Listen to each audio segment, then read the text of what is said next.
ललना रे रही रही चूमथी कपोल अधर रस पालनी रे।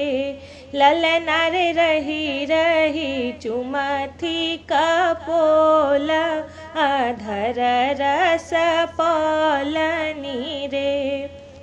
हंसी हंसी वचन सुनौलनी हृदय जुड़ौलनी रे।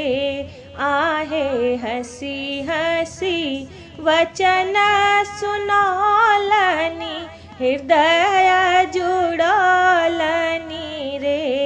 ललना रे निज कर पाल करौलनी हृदय जुड़ौलनी रे।